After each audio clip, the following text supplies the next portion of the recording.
My dear students, Assalamu alaikum. Eid Mubarak. I hope you have enjoyed the Eid holidays in an exceptional situation. Anyway, hope that you have enjoyed it. After the holidays, as we are discussing about the Reynolds system, we have almost covered the Reynolds system.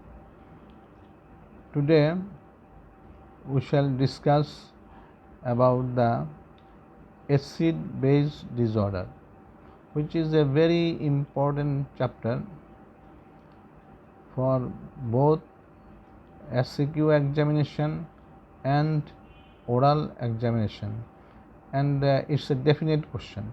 One question will be asked in the oral examination, whatever it is, but each and every student is to face a question from this topic. Okay, now let us start with the acid base disorder. Before starting the real topic, acid base disorder, the basic fundamental terms I want to review before you. That is the definition of acid. Acids are the molecules that can donate proton in aqueous solution. The basic thing is this: acids are those substances which can donate proton in aqueous solution. For example, hydrochloric acid, sulfuric acid. Bases are molecules that can accept proton in aqueous solution. Acid will donate proton and base will accept the proton. Example is chloride, bicarbonate, etc. Now another term, that is the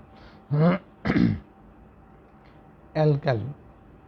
Alkali is metallic hydroxide which in solution ionizes to hydroxyl ion that can accept the proton from solution, forming water.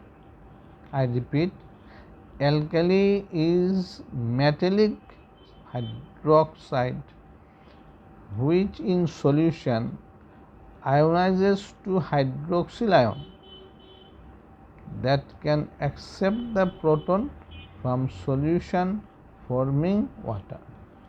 For example, sodium hydroxide, potassium hydroxide, etc. So these three are the fundamentals of acid base disorder. That is the definition of acid, base and the alkali. Now comes again another few terms, that is what is acidemia. It is the condition characterized by pH of blood less than 7.35.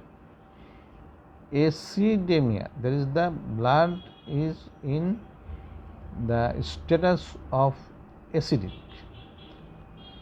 The normal pH is 7.4 to 7.35 to 7.45 or whatever it is. Below the normal pH of blood is the acidemia, and above the normal pH of blood is the alkalemia. In our definition, we have mentioned acidemia. It is the condition characterized by pH of blood less than 7.35. Alkalemia, it is the condition characterized by pH of blood more than 7.45. So this is very important because we will go through the disorders. You have to understand acidemia and also the alkalemia to understand what is acidosis. Now what is acidosis? It is the pathophysiological disorder that tends to develop acidemia by adding acid to the body or removing base from the body. Pathophysiological condition that tends to develop acidemia by adding acid or removing base from the body. Example, in diarrhea there is loss of bicarbonate leading to decreased pH, which will lead to acidosis.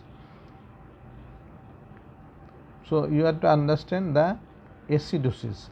It is the pathophysiological disorder that tends to develop acidemia by adding acid to the body or removing base from the body. Example is, in diarrhea there is loss of bicarbonate leading to decreased pH, which will lead acidosis. And about alkalosis, this is also a pathophysiological disorder that tends to develop alkalemia by adding base to the body or removing acid from the body. Example is vomiting. So definition of acid, definition of base, definition of alkali, then acidemia, then alkalemia, and subsequently acidosis and alkalosis.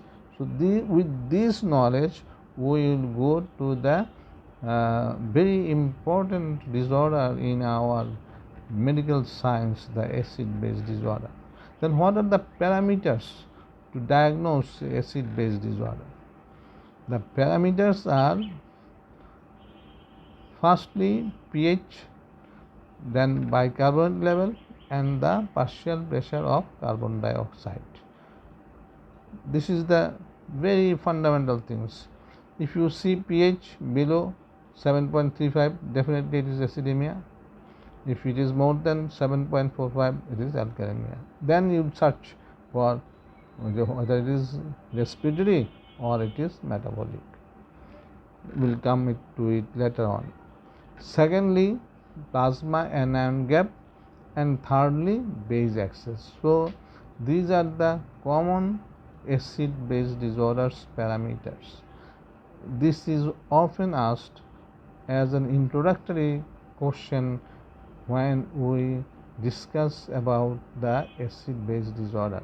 So you must remember, this is very important, you must remember these few words: pH, bicarbonate, partial pressure of carbon dioxide, base excess, and plasma anion gap.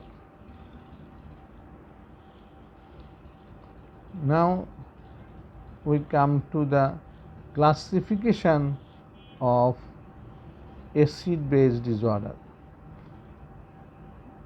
There are three types of classification, but the very important is the simple acid base disorder, which often comes in your SAQ examination. So we start first the simple acid base disorders. Number one is respiratory acid base disorders, in which there will be two terms, as you understand, either respiratory acidosis or respiratory alkalosis. That is the respiratory acid base disorder. In this, either will be respiratory acidosis or respiratory alkalosis. Similarly, metabolic acid base disorders, here also either it will be metabolic acidosis or metabolic alkalosis. So when a question is asked regarding the simple acid base disorder classification, you must very easily answer this question. This is often asked in the examination. First the parameters, second the simple acid base disorder classification. Here the second is complex acid base disorder. Actually this is the double phase type. As for example, metabolic acidosis with respiratory acidosis, metabolic acidosis with respiratory alkalosis. There is metabolic acidosis with respiratory acidosis, metabolic acidosis with respiratory alkalosis. So it is over. Thirdly, metabolic alkalosis with respiratory acidosis and metabolic alkalosis with respiratory alkalosis. So if you fix like this, that one portion is metabolic, if you write metabolic acidosis, then you just add respiratory acidosis. Then if you write metabolic acidosis, then you write respiratory acidosis, respiratory alkalosis.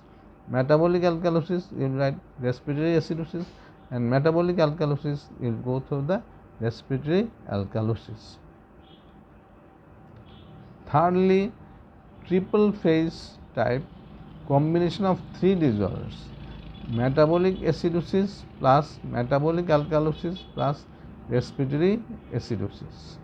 And secondly, metabolic acidosis plus metabolic alkalosis and respiratory alkalosis.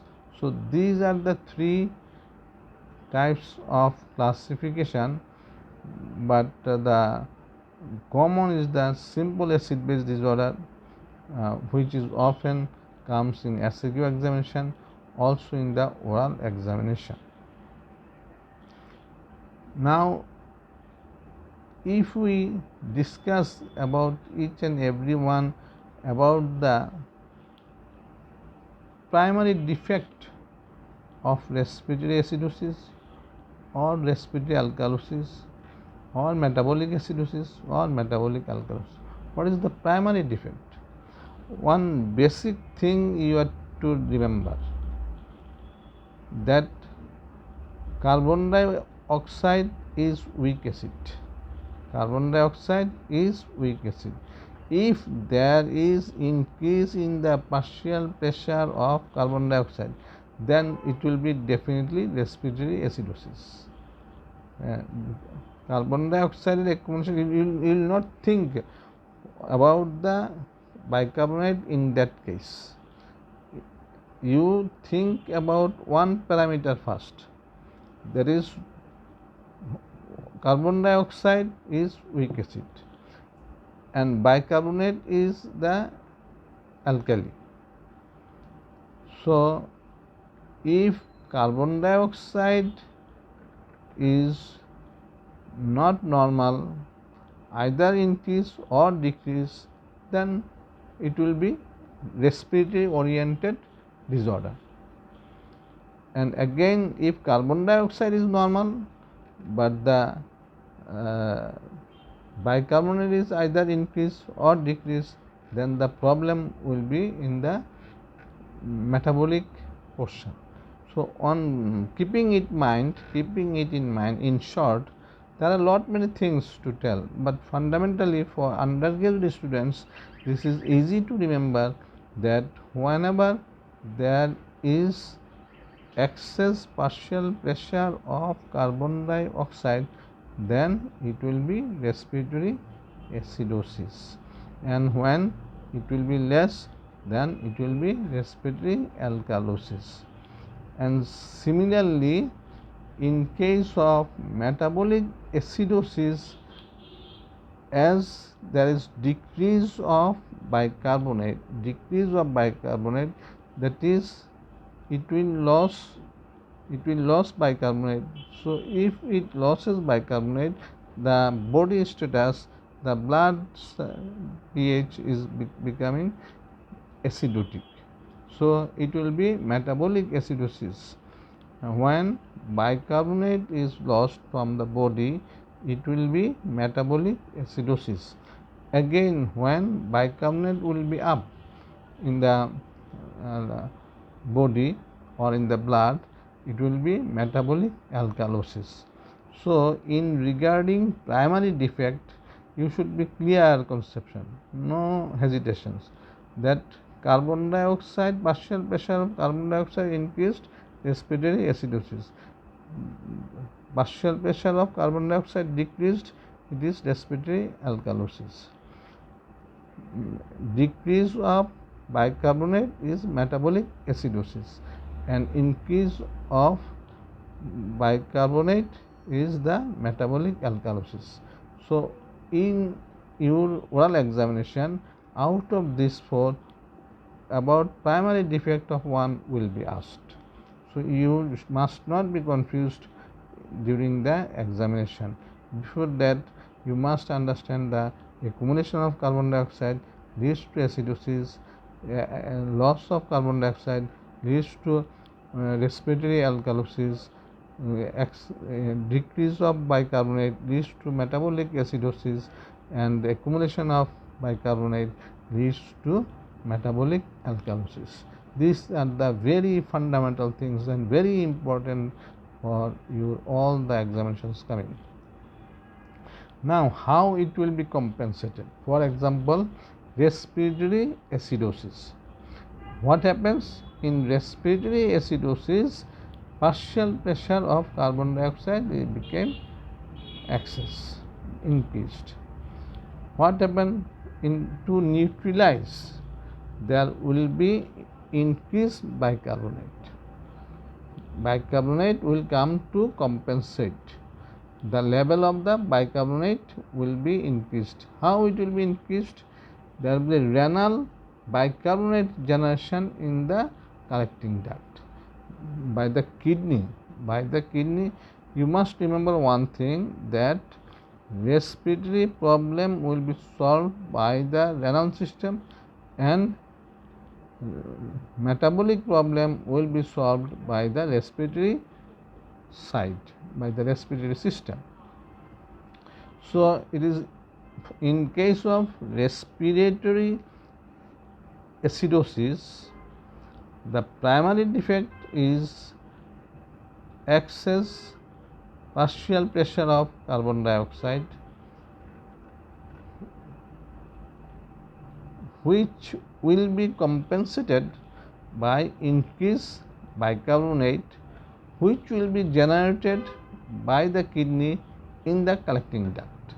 So this is about the respiratory acidosis. These 3 points you must remember for all the days incoming, that respiratory acidosis, the primary defect is increase of partial pressure of carbon dioxide, which is compensated by increased bicarbonate, which is generated in the kidney in the collecting duct. So these 3 points regarding respiratory acidosis you are to remember. Secondly, that the respiratory alkalosis, where the primary defect is decreased partial pressure of carbon dioxide, which will be compensated by decreased bicarbonate, which occurs by excess renal excretion of bicarbonate. Bicarbonate will be excreted more than the normal to neutralize the decreased partial pressure of carbon dioxide, the respiratory alkalosis status. So it will be compensated by the decreased bicarbonate.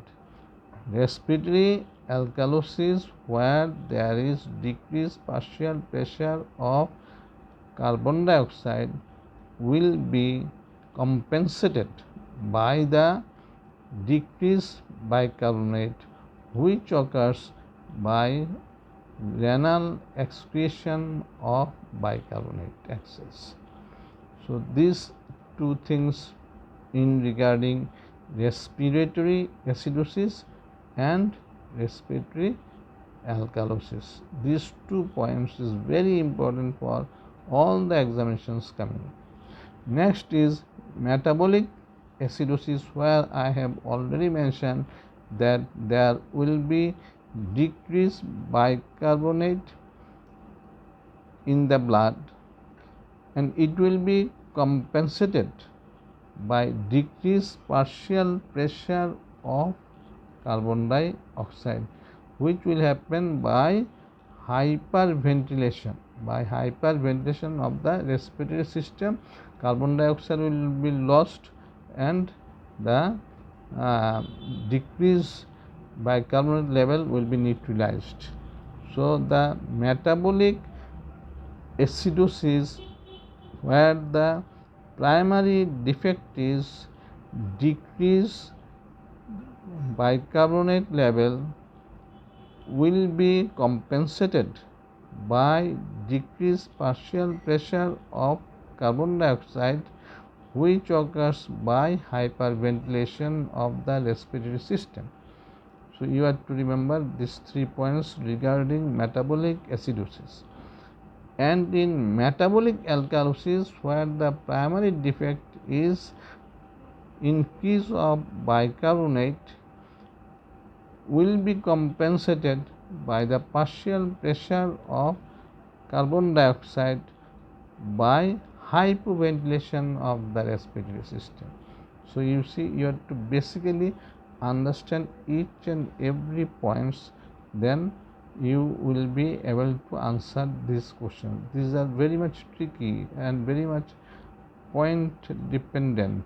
If you do not understand the each and every points, like respiratory acidosis, where the partial pressure of carbon dioxide excess will be compensated by the increase bicarbonate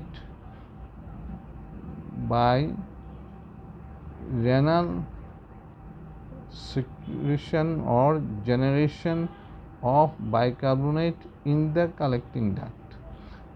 Secondly, respiratory alkalosis, where the partial pressure of carbon dioxide will be decreased, will be compensated by decreased bicarbonate, which occurs by renal excretion of bicarbonate.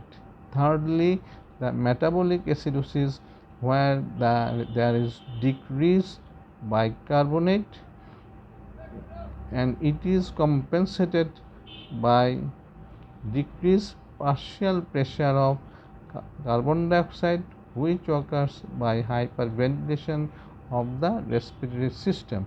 And lastly, metabolic alkalosis, where the primary defect is increased bicarbonate, which is compensated by increased partial pressure of carbon dioxide by the hypoventilation of the respiratory system. So 4 acid-base disorder: respiratory acidosis, respiratory alkalosis, metabolic acidosis, metabolic alkalosis. 4 primary defect, 4 compensations and mechanism of compensation. So you go through your books and make sure that you understand the basic conception of these 4 acid-base disorders, regarding the primary defect, regarding the compensation, regarding the mechanism of compensation. In the next class, we shall go through the causes and other details. By that time, you be fine. Allah Hafiz.